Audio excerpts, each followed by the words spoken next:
Hey, I'm Nathan Cole. Today, we unwrap the deadliest gender reveals in history, where explosive pink and blue stunts turned into nightmares. From a ceramic reveal prop that exploded like shrapnel, to a backyard party where a husband swung a baseball bat at his wife, ending the celebration in the most tragic way possible.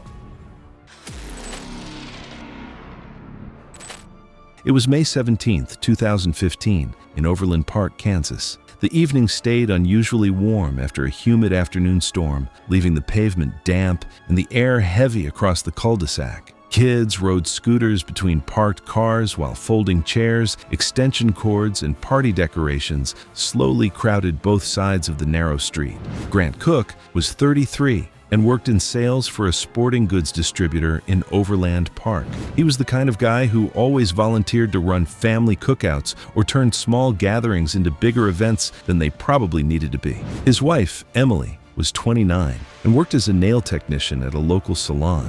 For years, the couple struggled to get pregnant after Emily was diagnosed with severe endometriosis in her mid-20s. Several hormone treatments failed, and according to relatives, they had slowly stopped expecting good news anymore. So that year, when Emily finally reached several months into what doctors called a stable but high-risk pregnancy, the whole thing honestly felt unreal to them. That's why the reveal became such a huge deal. Grant wanted the party to feel bigger than a normal backyard announcement because, to them, this wasn't just finding out the gender. It felt like proof that the pregnancy had actually survived after years of thinking it never would. The reveal was supposed to happen in the middle of the cul-de-sac outside their home. Grant had originally ordered a breakaway reveal prop online, but when it failed to arrive before the party, he improvised by using a large ceramic vase and filling it with pink washable paint himself. And that last-minute decision mattered way more than anyone realized. Around 6:20 p.m., roughly 24 guests gathered in the street while Grant mounted the ceramic container onto a cheap PVC stand near the curb. Several guests later admitted that the thing looked more like a decorative flower vase than an actual reveal prop. One neighbor even joked that it looked too solid to smash cleanly. If only they had listened, that probably should have ended the whole idea right there. Emily stood several feet beside the stand so she'd be visible in the video, while guests crowded behind folding tables, recording with phones. A doorbell camera across the street captured almost the entire setup from the side angle. Grant had been drinking beer throughout the afternoon, though witnesses later said he didn't appear severely intoxicated. The bigger issue was probably the pressure of performing once everybody started filming. The second cameras come out, people stopped wanting to look cautious. When the countdown ended, Grant swung a composite softball bat directly into the center of the ceramic container. Witnesses later said the sound was way louder than anyone expected, not the soft pop people imagined, but a sharp, cracking blast followed by pink paint spraying across the pavement as the container broke apart unevenly. Several ceramic fragments exploded outward instantly. One larger shard shot sideways across the street so fast that most people never even saw it leave the stand before it struck Emily above her right eye. At first, guests thought the pink liquid covering her face was just paint. Then, she collapsed onto the pavement without putting her hands out. And honestly, I think that's the exact second everyone realized something was horribly wrong. Grant dropped the bat and ran toward her while the guests called 911. Witnesses later said blood was already mixing into the paint near her eye socket by the time he rolled her onto her side. Paramedics arrived roughly 6 minutes later and found Emily unconscious with severe head trauma. She died at the hospital shortly afterward. The post-mortem report later found the ceramic fragment entered through the upper eye socket and caused catastrophic brain injuries and internal bleeding. Investigators ultimately ruled the death accidental and confirmed Emily had been standing directly inside the debris path when the ceramic vase shattered. No criminal charges were filed against Grant, though police described the improvised setup as a preventable projectile hazard. Emily was several months pregnant with a baby girl at the time of the reveal, and hospital staff were unable to save the child after the impact trauma. That detail stayed mostly private until relatives later confirmed it during civil proceedings. Emily's story feels terrifying because nobody there thought the container itself was the dangerous part. But Sabrina's case gets worse because the danger was already hanging directly above them the entire time.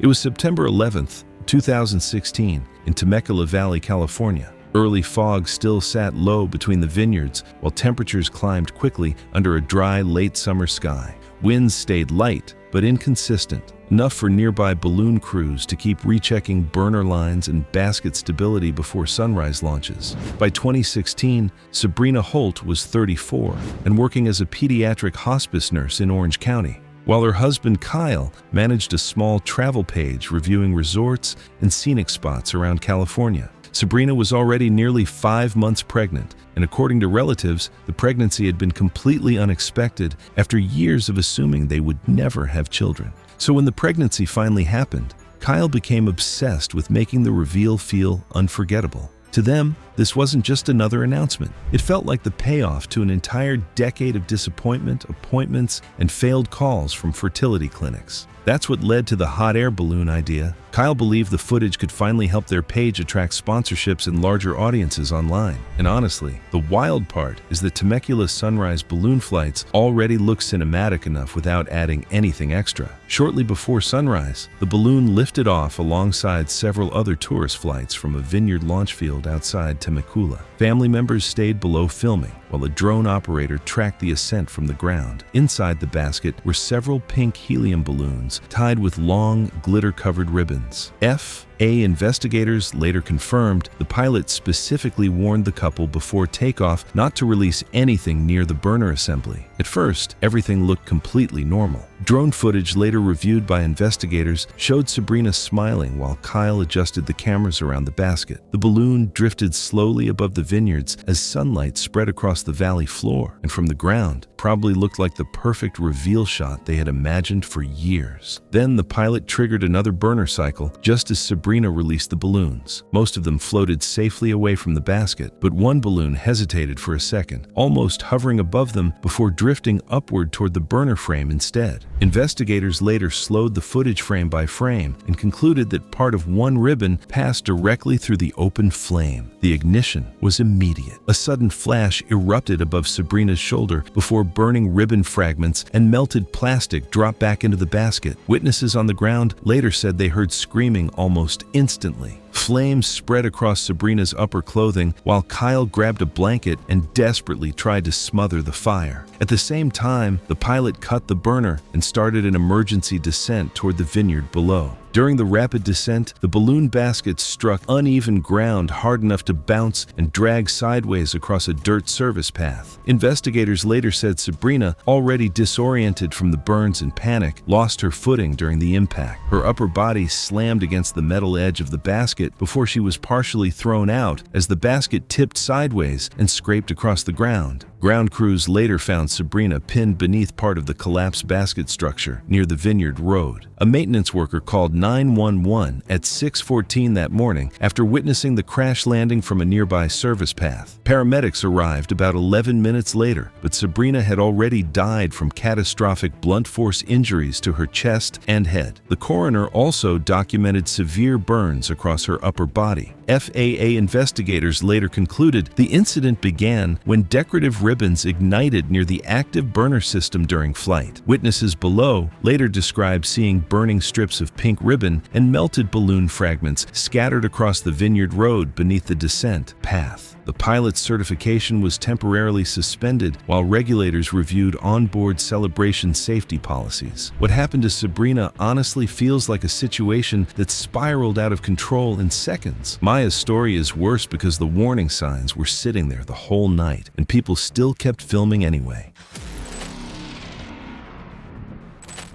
It was July 3, 2017, in Bellevue, Washington. Evening rain had just passed through the neighborhood, leaving backyard decks wet and patches of grass soft beneath the humid summer air. Water dripped from patio covers while folding tables, extension cords, and party decorations crowded the yard as guests gathered near sunset. Maya Rayner was 24 and worked as a preschool assistant near Redmond, while her fiancé, Eric Nolan, 30, handled equipment rentals for local parties and events. months. By that summer, Maya was already pregnant with their fourth child. They already had 3 daughters, and according to friends, Maya became convinced this pregnancy would finally be the boy they'd been hoping for. That's partly why Maya wanted the reveal to feel bigger than their earlier pregnancies, and Eric fully leaned into it. At the time, over-the-top stunt reveals were everywhere online. So instead of using a cake or balloons, Eric used party rental equipment from work to build a giant slime drop setup above the backyard patio. A livestock feed bucket filled with several gallons of homemade blue slime was suspended from a wooden beam using ratchet straps. Guests later told investigators the bucket already looked far heavier than Eric claimed it was, which, for me, should have been a warning by itself considering it was hanging directly above where Maya would be standing.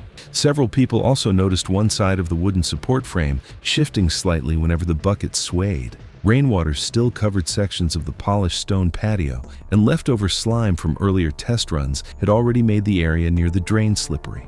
A few guests noticed the straps pulling unevenly from the weight overhead. One person even suggested moving everything onto the grass, but the patio had better lighting, cleaner camera angles, and more room. By around 6:40 p.m., nearly 20 people surrounded the patio. Maya wore a blindfold while Eric guided her beneath the hanging bucket. According to the report, the container swayed slightly while everyone counted down. Maya reached up and pulled the release cord attached to the latch underneath. Almost the entire load dropped at once. However, the setup failed almost immediately. Instead of releasing gradually, the overloaded bucket jerked violently to one side as the latch snapped open.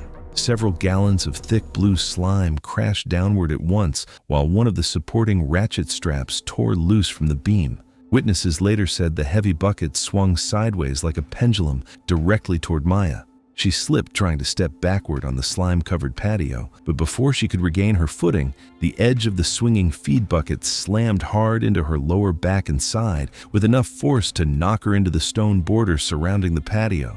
The impact folded her awkwardly against the raised stone edge before the partially detached bucket dropped on top of her legs and lower torso. Cell phone footage later reviewed by investigators captured people hugging, yelling, and laughing while Maya remained on the ground beside the patio drain. It wasn't until someone noticed blood spreading through her clothing near her stomach that the celebration suddenly stopped. Several guests rushed toward Maya while someone called 911 around 6:42 p.m. Witnesses said she became pale and disoriented almost immediately, while Eric and another guest tried lifting the bucket off her body. Investigators later concluded the impact and crushing injuries caused catastrophic internal bleeding. Emergency crews arrived about 6 minutes later, but doctors were unable to stop the hemorrhaging. Maya and her unborn son both died later that night. The medical examiner ruled the deaths accidental blunt force and crush trauma. In the weeks afterward, Eric reportedly moved himself and their 3 daughters out of the house and deleted all of their social media accounts after clips from the reveal began spreading online.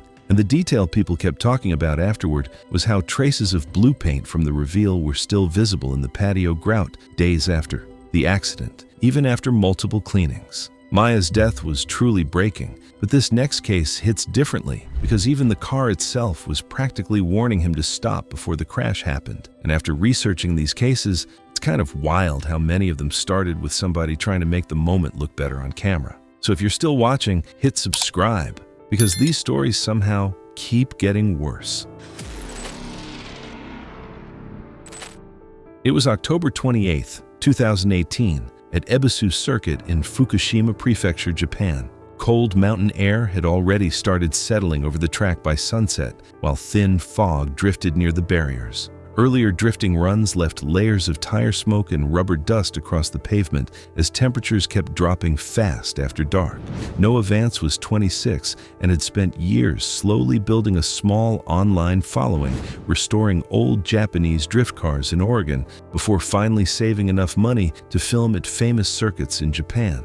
He wasn't some huge creator with sponsors covering everything. Most of his projects happened after work, inside rented garages, using borrowed tools and cheap secondhand parts. Around that same time, Noah and his wife Claire 24, had just learned they were expecting twins, which was their first pregnancy together after nearly 2 years of marriage. Friends later said Noah treated the whole Japan trip differently after that. It stopped feeling like just another car video and started feeling like the kind of moment he wanted his future kids to look back on someday. That's partly why Noah became obsessed with making the reveal feel different from every other burnout video online.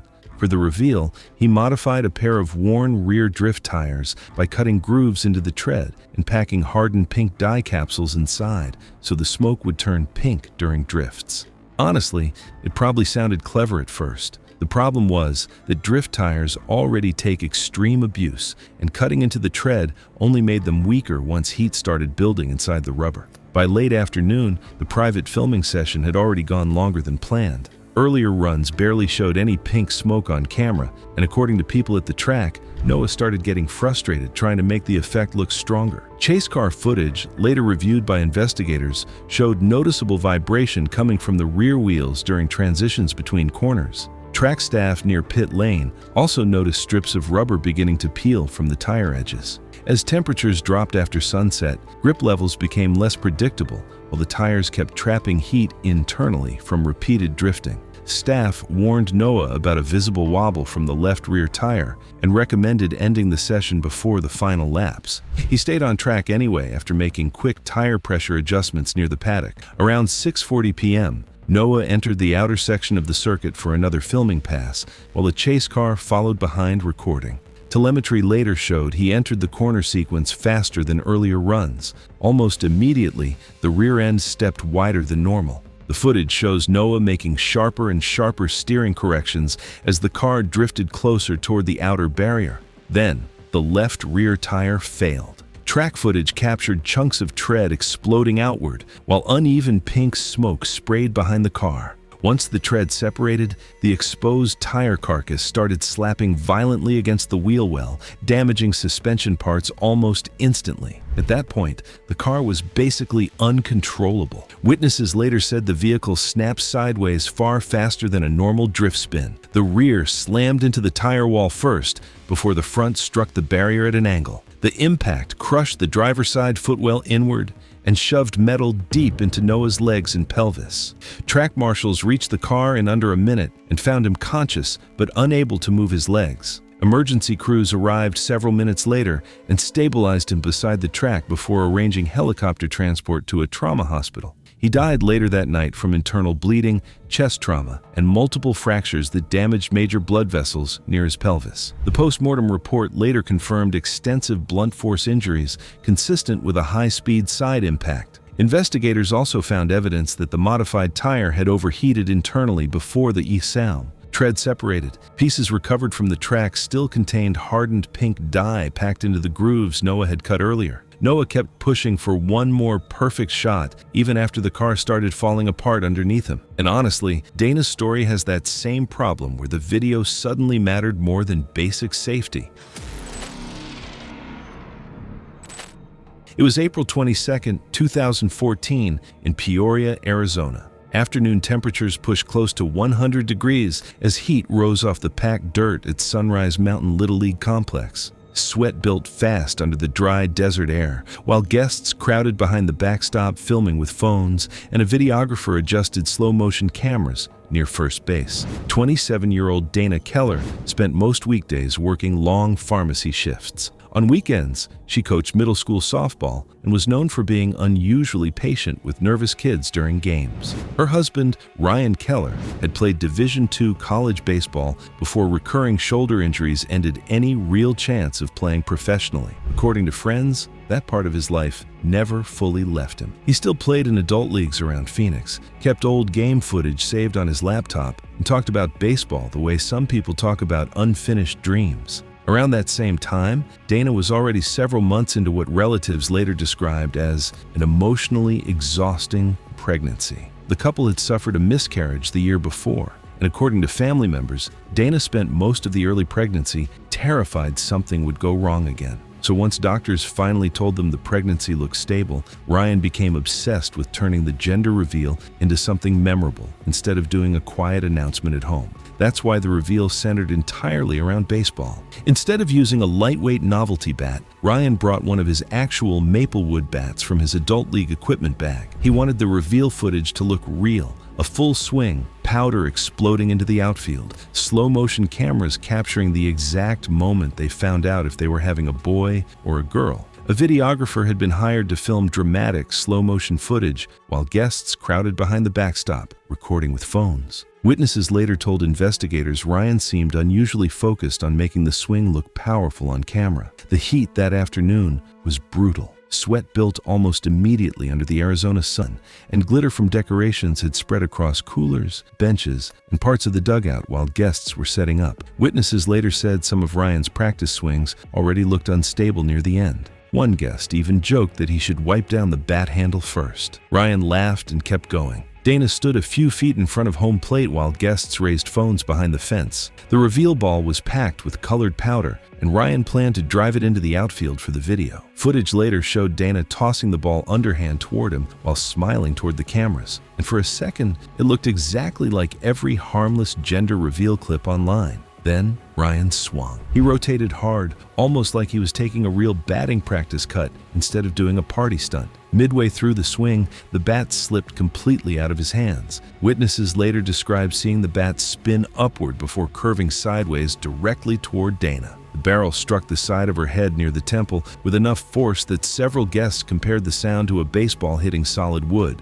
Dana collapsed instantly without putting her hands out. For several seconds, people just stood there in shock before Ryan finally ran toward her. Dana's cousin called 911 at 4:18 p.m., while another guest tried placing towels beneath her head. Paramedics arrived roughly 9 minutes later and transported Dana to the hospital with severe head trauma, but doctors were unable to stop the swelling and internal bleeding inside her skull. The medical examiner later ruled her death accidental blunt force head trauma. Investigators concluded Ryan lost control of the bat during a full power swing, while Dana stood inside the release path. No charges were filed. According to relatives, the couple had been expecting a baby girl. Ryan reportedly stopped playing baseball entirely after the accident and later volunteered at youth sports safety events around Maricopa County. Dana's softball league retired her jersey number later that summer. And honestly, the part that stays with me is how the reveal technically worked. The pink powder still scattered across the infield while paramedics were trying to save her life.